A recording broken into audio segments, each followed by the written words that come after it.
claro que, a depender da pergunta, vamos ver como é que o nosso entrevistado se coloca dentro dessa nossa temática de 2026. Estamos recebendo o governador de Minas Gerais, Romeu Zema, para falarmos de vários assuntos e, claro, entre eles, o cenário eleitoral. Governador, bem-vindo mais uma vez. Bom dia, Lisa. Bom dia quem está nos acompanhando. Um grande prazer estar aqui com você. A gente está aqui lhe recebendo e eu lembrei que desde o primeiro ano de CNN Brasil, a gente já teve o senhor em diferentes jornais, diferentes programas, mas sempre a gente conversando aqui e entendendo sobre, claro, o Brasil inteiro, mas Minas Gerais, tamanha potência e importância do Estado. Eu chamo o senhor de... Já chamei de governador, claro, mas poderia já dizer olá, pré-candidato à presidência? Você fica à vontade, o que você quer, mas para obedecer a legislação eleitoral, pré-candidato, não pode ser candidato, senão você vai ter problema e eu também. Mas se nós já estivéssemos aqui no período eleitoral, já com a nomenclatura adaptada, eu já poderia chamá-lo então em 2026 de candidato? Candidato, pelo que eu sei, a partir do dia 4 de julho, que você vai poder chamar nós pré-candidatos como candidato. E a legislação é bem criteriosa. E aí, governador, como é que o senhor se encaixa nesse cenário ali, colocando-se à disposição para uma candidatura presidencial? Então, Elisa, em Minas nós tiramos o Titanic do fundo do mar, né? Porque o estado estava atolado, afundado, bem fundo mesmo. Obra do PT, e nós mostramos que é possível sim fazer esse resgate. E eu tenho algumas questões que eu falo que me diferencia dos demais candidatos, que eu venho do setor privado, a minha experiência sempre foi gestão. Peguei uma empresa pequena, ela cresceu mais de 100 vezes em 30 anos, gera hoje 5.000 empregos com carteira assinada, está lá funcionando, profissionalizada, com bons gestores. Resgatei Minas Gerais e você faz isso como? Com gente competente, com metas para cumprir e também com transparência.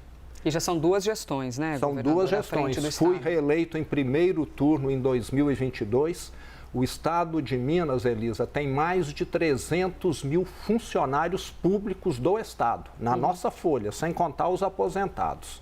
Sabe quantos parentes eu tenho no estado? 0. Sabe quantos parentes meus fornecem, vendem para o estado? 0.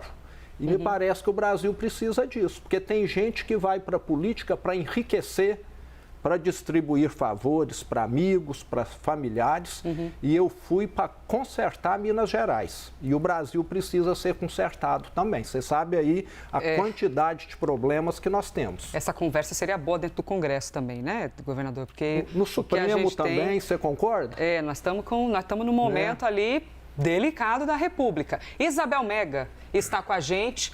Jornalista, conhecedora de Brasil, mas nascida em Minas Gerais, o que nos traz ainda mais conexão aqui com o nosso entrevistado. Isabel Mega, bem-vinda à conversa. Oi, Elisa. Bom dia para você novamente. Governador, bom dia. Sempre bom ter o senhor aqui.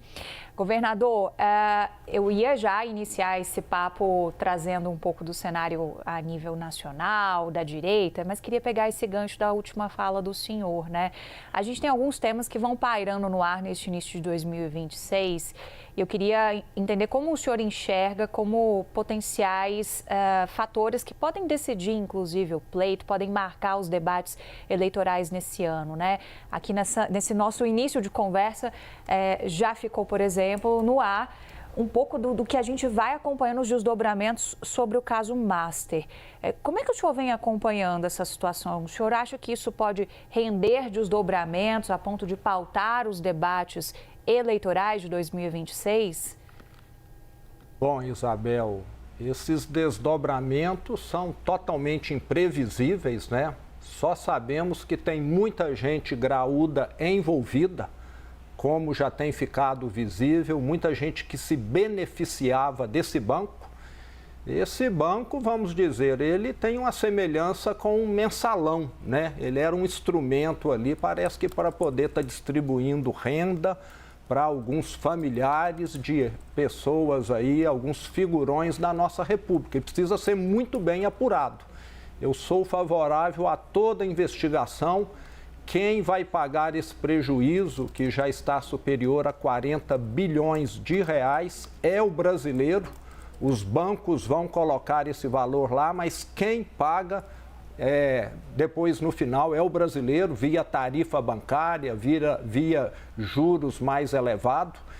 E nós não sabemos qual vai ser o desfecho. O que eu espero é que ninguém tente colocar pano quente, tentar abafar esse grande escândalo que me parece um dos maiores da história do Brasil. Saiu aí ontem, hoje, supera o valor de Banco Nacional, de Bamerindos, mesmo corrigindo os bilhões lá da década de 90.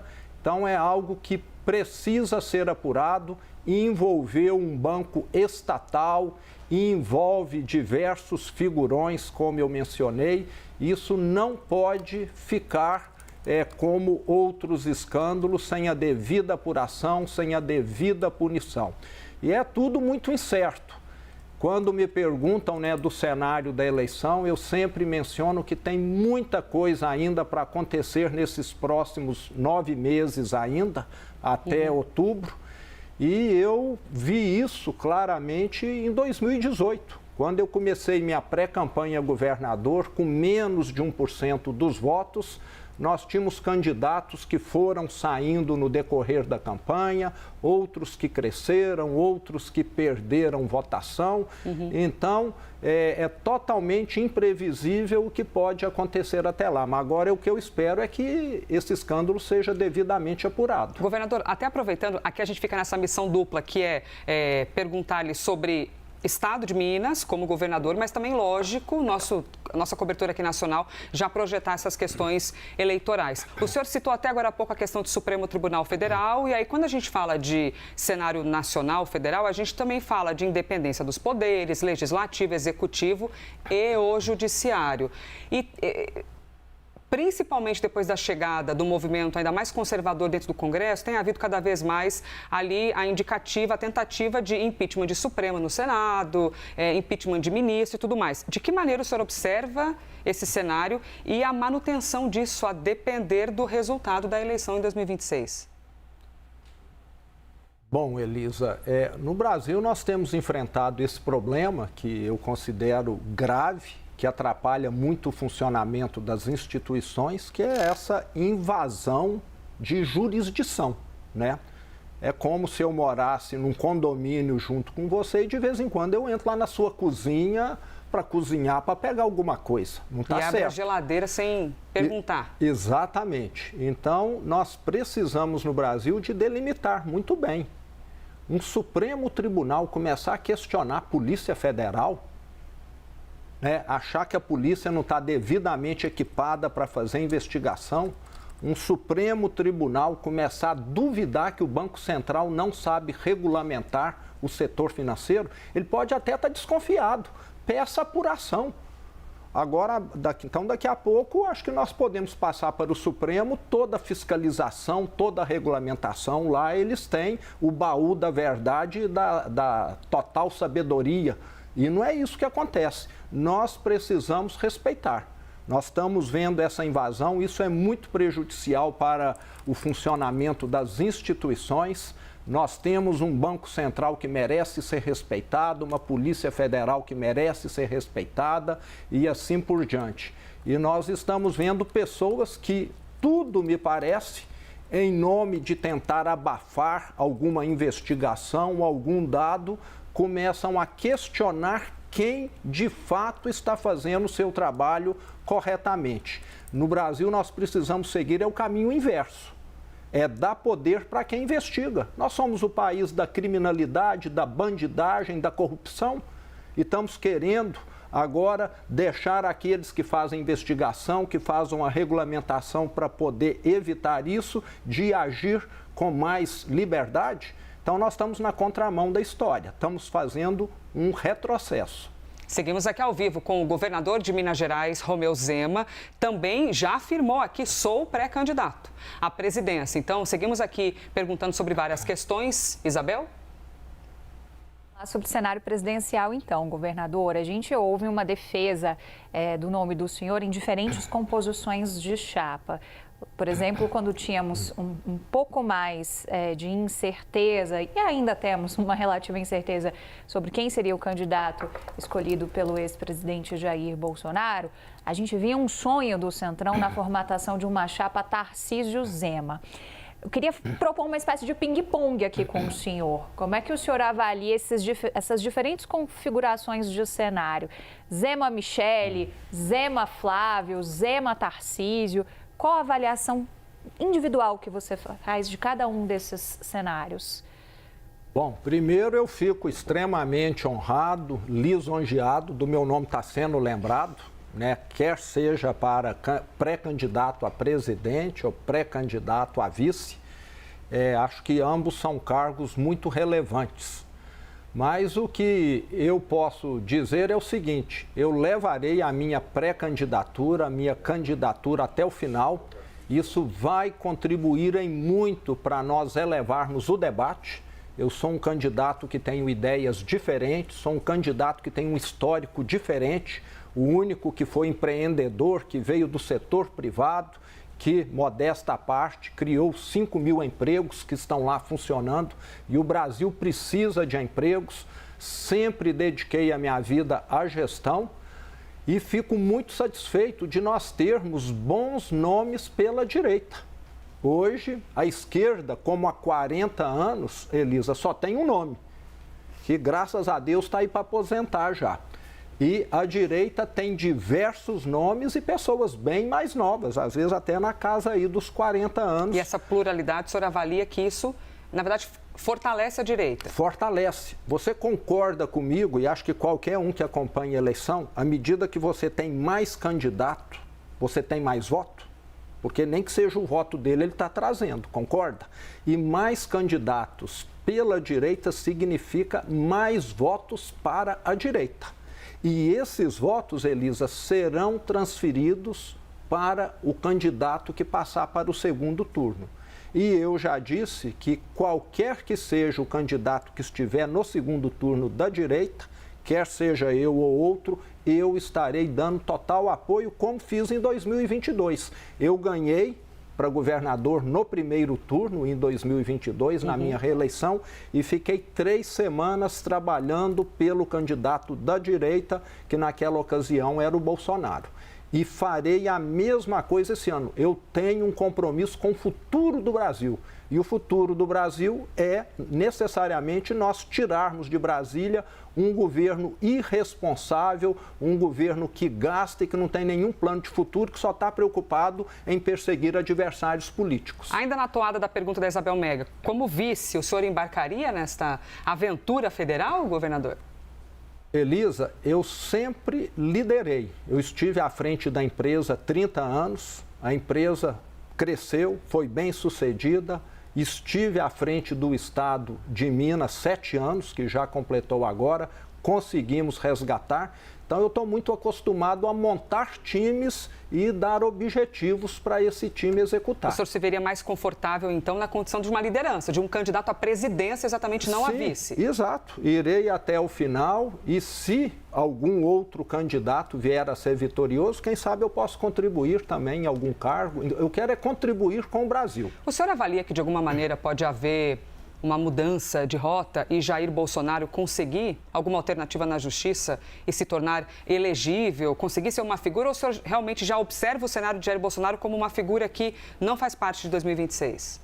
Nós sabemos que o Brasil é um país onde tudo é possível, né? Até o passado se muda aqui. Então, existe sim essa possibilidade. Agora, eu acho isso até menos provável devido a ele ter sinalizado que o filho dele é o candidato ao qual ele estará dando apoio. Então, o senhor já entende que Flávio Bolsonaro já figura mais ali com um entendimento de sim, o candidato da família. Exatamente, inclusive com a própria anuência do pai. Seguimos aqui com Romeu Zema, governador e pré-candidato à presidência da República. Isabel Mega. Governador, considerando um cenário em que o senhor seria eleito presidente, o senhor daria alguma espécie de indulto a Jair Bolsonaro? Isabel, imediatamente. Nós temos de lembrar aqui, tem muito brasileiro mais novo que não sabe que hoje foram anistiados, estão soltos aí, inclusive atuando na política, assaltantes de banco, sequestradores, assassinos que receberam anistia. Agora nós não vamos dar anistia para quem sujou um monumento público com batom, para quem nunca levantou uma arma que a esquerda diz que estava elaborando, conspirando um golpe. Então, são dois pesos e duas medidas totalmente desproporcionais e nós temos, Isabel, de resolver o passado. Nós estamos carregando um peso. Nós estamos hoje num jogo onde cada um está com a mochila nas costas e o jogo não desenvolve. É preciso resolver essa questão para nós podermos olhar para o futuro. E hoje nós temos um governo em Brasília revanchista e, como eu disse, que fica mais preocupado em perseguir seus opositores do que em governar o país. Mas também isso não é o jogo da política, governador? Essa coisa, eles se retroalimentam, você não interpreta assim? Um precisa do outro? Então, eu não sei se é porque eu venho de fora, Elisa, né? Lá em Minas eu tenho gente me criticando, me apedrejando. Você sabe o que eu faço? Eu coloco aqui falo, meu objetivo é aquele ali e tem funcionado. Gerei mais de 1 milhão de empregos com carteira assinada para os mineiros. Levamos para Minas Gerais mais de R$500 bilhão de investimentos privados. Tem um ditado, eu gosto muito de colecionar frases, né? Tem um ditado que fala o seguinte: você pode escolher caminhar o seu caminho ou ficar discutindo com os cachorros que latem, que ladram na rua. Quem que vai chegar primeiro, quem que vai caminhar mais rápido? Quem está caminhando, né? Parece que se você fica dando muito destaque, muito ouvido para esses ruídos, você esquece dos seus objetivos. Eu sei que a política tem esse ruído, tem essa coisa, mas parece que aqui no Brasil está em excesso.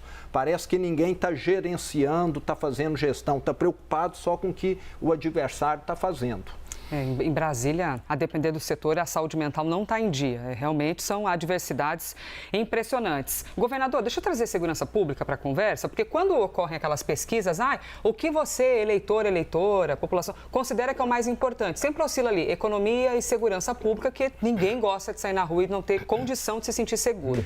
Porque o novo ministro da Justiça quer tentar emplacar ou continuar a esteira de Lewandowski sobre a PEC da segurança pública, né?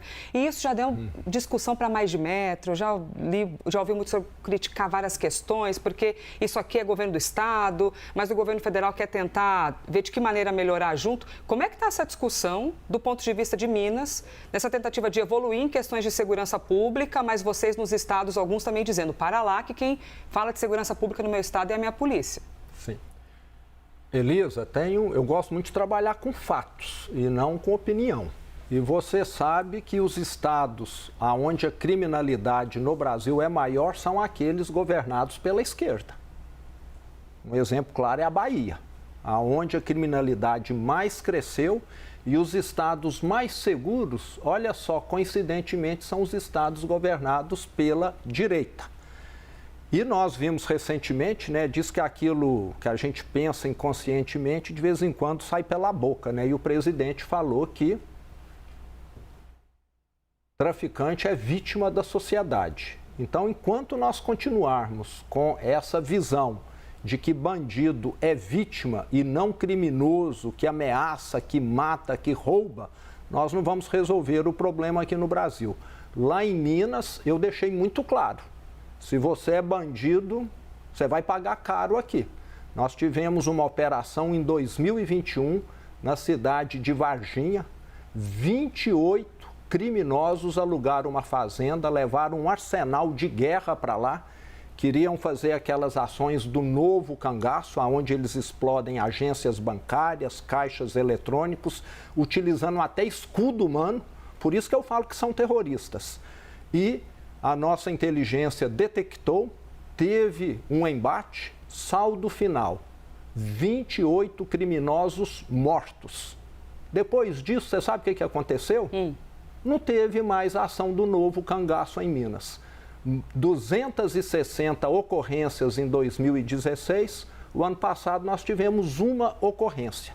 Então, criminoso você não trata dialogando, você não trata com buquê de flores, você trata eles do jeito que eles te tratam, que é com arma. Até aproveitando, governador, e já abro novamente aqui o espaço para a Abel, se eventualmente sua pergunta, Isabel, também tem a ver com segurança pública ou outro assunto, claro. Aqui no estado de São Paulo, a gente tem, e não quero perguntar para o senhor opinar sobre outro governador, não é aqui a nossa missão.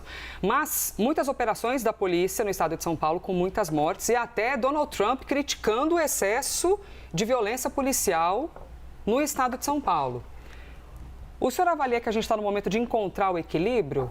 Porque quem comete crime tem que ir preso. E a gente em sociedade está cansado da criminalidade. Sim. Mas os excessos da força policial, o senhor avalia que não existe ainda um meio termo para que a gente consiga levar esse ser humano que cometeu um crime para pagar pelo crime dentro da prisão? Eu sou favorável a manter criminoso atrás das grades. O problema é que no Brasil eles ficam soltos. Eu tenho um caso lá, na nossa polícia militar, que já me mostraram, uma pessoa que já roubou mais de 80 vezes telefone celular, ele está solto. Ele vai na audiência de custódia e é liberado. A justiça não funciona no Brasil para criminosos. E, na minha opinião, eles ficariam até mais seguros atrás das grades. Eu tive, ano passado, em maio, em El Salvador. É um dos únicos países do mundo, Elisa, onde a taxa de homicídios foi reduzida em mais de 99%, num espaço aí de 4 anos. Estão falando que os criminosos estão lá sem atender os direitos humanos, mas eu tenho certeza que eles estão mais seguros dentro da prisão do que se estivessem na rua.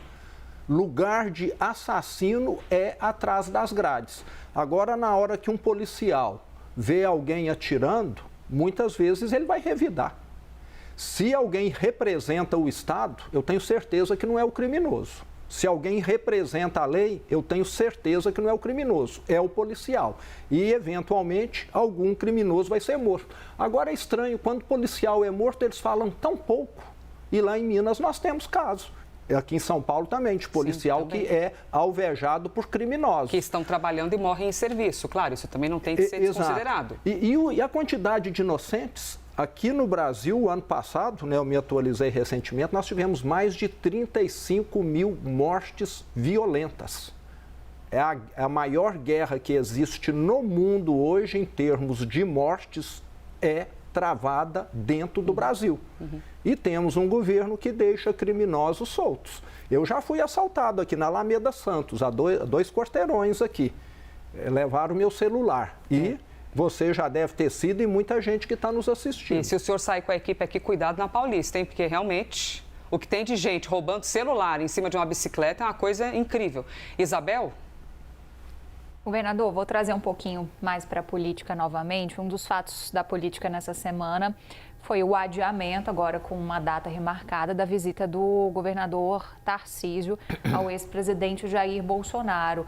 Muito se falou sobre um gesto político que Tarcísio quis fazer ao desmarcar a data inicial. Qual é a leitura do senhor sobre esse fato?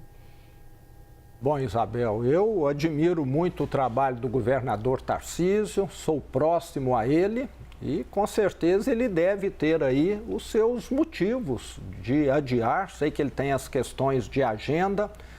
Ele é uma pessoa próxima do presidente Bolsonaro, sempre teve contato, foi ministro, mas é algo, para mim, que estou mais distante, difícil de avaliar. Mas eu, como governador, posso dizer que muitas vezes a agenda muda, você tende a atender algum compromisso imediato, alguma emergência, e ele indo lá, vejo que ele está cumprindo aí com o papel dele de governador, de pessoa que sempre foi muito próxima do ex-presidente. Governador, se o senhor fosse presidente da República já, neste momento, Donald Trump 2.0, né? Segunda gestão, tarifas, Groenlândia, e ele dizendo, esse hemisfério aqui é nosso. Como é que faz para equilibrar a nossa soberania de, com todo respeito, meu senhor presidente dos Estados Unidos, mas o Brasil, na verdade, é dos brasileiros, e não do senhor. Como é que se age num momento como esse, ainda mais de Trump tentando ali anexar, pegar para si a Groenlândia?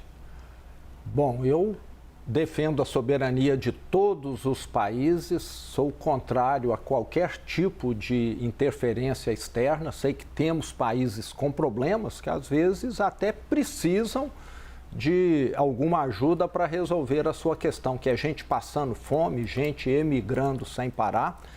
Mas o presidente americano ele tem se notabilizado muitas vezes por declarações, né, meia inadequadas, meia que exageradas, né? E acho que ele deve ser visto, Elisa, com restrição também, porque muitas vezes ele fala por falar, talvez para chamar a atenção, mas isso acaba atrapalhando em muito, né? E afinal de contas ele é presidente do país mais poderoso do mundo. E isso não tem contribuído para um maior diálogo, muito pelo contrário, tem contribuído para gerar tensionamento. Parece que a maneira dele de administrar, a qual eu não concordo, é essa, é de chegar meio que num lugar empurrando os outros e esse espaço é meu, e assim não é a melhor forma, né? Acho que ele está criando resistências e pode começar a enfrentar problemas com a Europa, com a China, porque acho que diálogo sempre cabe. E nós, mineiros, prezamos muito o diálogo. O senhor combate muito essa coisa de aumento de tarifa, cobrar menos imposto. Aí a gente vê Donald Trump avançando, não porque a gente vai tarifar e tudo mais. Então, o senhor avalia que, na verdade, poderia resolver mais com diálogo do que ficar enchendo de tarifas as outras populações? Com certeza. Ou então, se vai te tarifar, chame você e fale: ô Elisa, eu vou precisar mudar as regras por causa disso, disso e disso. Agora, se você puder me atender nisso, nisso e nisso, nós vamos assentar e conversar de novo. Concorda? Acho que tudo é assim que a gente faz na nossa família, é assim que a gente faz numa empresa, é assim que a diplomacia entre países é feita. Agora, me parece que ele está querendo meio que empurrar, né, goela abaixo, alguma coisa que ele julga pessoalmente adequada para ele ou para o país dele. O autoritarismo nosso de cada dia. É importante ouvir o governador sobre isso, porque se coloca como pré-candidato, então, numa pré-candidatura que todo mundo pode ser um dia candidato e, eventualmente, vencer para a presidência, é importante que nós saibamos aqui quais haveriam de ser as posturas em relação a Donald Trump. Dúvida? Acabou-se o nosso tempo, temos... Isabel Mega. Então, vamos... Última pergunta, Bel. Vamos fechar olhando, então, para Minas Gerais, governador. A gente tem a indicação do vice do senhor, como nome do senhor para a disputa em outubro, e uma direita também dividida, porque do outro lado tem Cleitinho, que nas últimas pesquisas tem largado na frente. Vocês estão conversando com Cleitinho? Como é que estão esses contatos? É possível que em algum momento vocês afunilem no primeiro turno já algum tipo de desenho que possa garantir a união da direita em Minas Gerais? Sim, Isabel. Principalmente o vice-governador Matheus Simões tem conduzido muito bem todo esse diálogo. Recentemente, ele se filiou ao PSD, o Partido Novo continua apoiando, fazendo parte dessa aliança. E o vice-governador Matheus Simões tem conversado muito com o senador Cleitinho, que é popular, que é bem avaliado, e nós estamos muito confiantes de que vamos estar caminhando juntos nesse ano de 2026.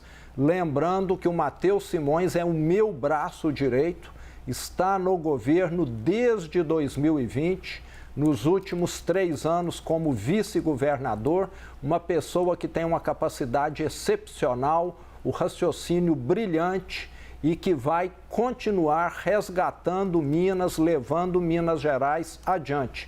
O senador Cleitinho, muito atuante, sempre defendendo o interesse de Minas e do Brasil, também tem o seu lugar, tem mais 4 anos pela frente como senador e é uma pessoa mais nova. Então, em Minas, eu fico satisfeito de nós termos aí diversos talentos e pela direita e o Estado poder continuar com todo esse plano que nós colocamos para funcionar.